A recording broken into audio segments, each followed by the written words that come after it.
Professeur Philippe Parola, vous êtes chef de service à l'IHU Méditerranée Infection de Marseille. L'IHU continue à tester massivement les Marseillais. Peut-on dire que l'épidémie redémarre au vu des résultats? Non, actuellement, la situation est comparable à ce que nous vivons depuis 2 ou 3 semaines. Nous continuons depuis le début de l'épidémie à tester tous les jours.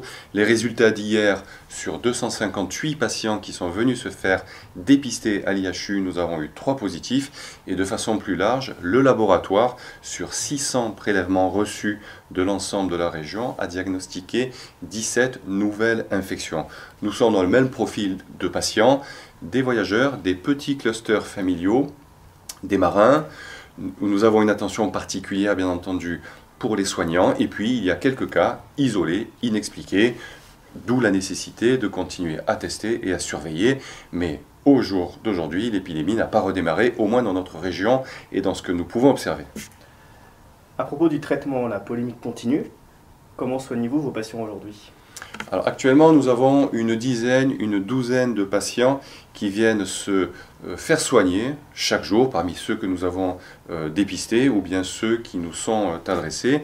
Nous n'avons pas changé, il y a la polémique, la raison scientifique viendra peut-être plus tard. Actuellement, nous ne faisons pas de sorcellerie, c'est-à-dire que nous utilisons. Et je ne fais pas de recommandations, je décris simplement notre pratique, mais qui est celle celle également de très nombreux pays, notamment dans le sud. Nous utilisons toujours l'association hydroxychloroquine-azithromycine.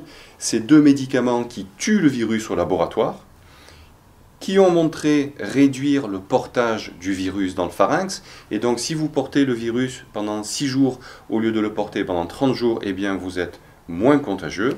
Ce sont des médicaments qui sont très bien tolérés. Nous avons soigné plus de 4000 patients.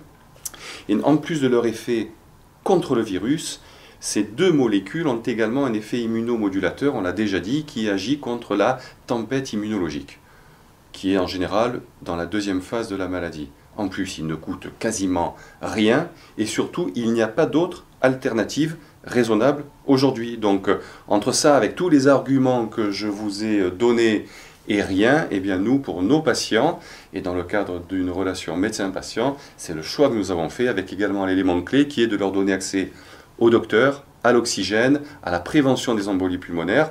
Malheureusement, si la prescription est libre dans ce pays, les médecins généralistes sont toujours exclus de la prescription de cette association, puisque l'hydroxychloroquine n'est pas délivrée sur ordonnance de médecins généralistes en médecine de ville, et on peut le regretter.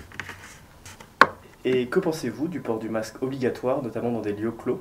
Alors, le port du masque est essentiel, bien entendu, pour les soignants, pour se protéger. Il est essentiel pour les patients qui sont contagieux.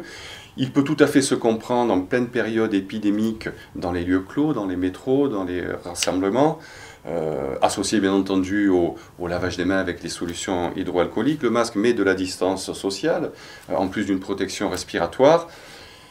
Est-ce qu'il m'est possible, moi, de convaincre les gens de son utilité aujourd'hui? Non, parce que nous ne sommes pas en phase épidémique et je n'ai pas les arguments pour le faire. Ça a été une décision des autorités sanitaires que j'appliquerai en tant que citoyen, mais il m'est difficile, vu ce que j'observe, c'est-à-dire des masques qui sont réutilisés, qui passent de la poche au visage, qui sont touchés. Je ne sais pas. Je ne sais pas quelle est l'utilité. Ce que je sais, c'est que quand on impose une contrainte aux citoyens, il faut leur expliquer. Je pense que cette explication, si elle n'a pas été faite, va venir. Merci beaucoup.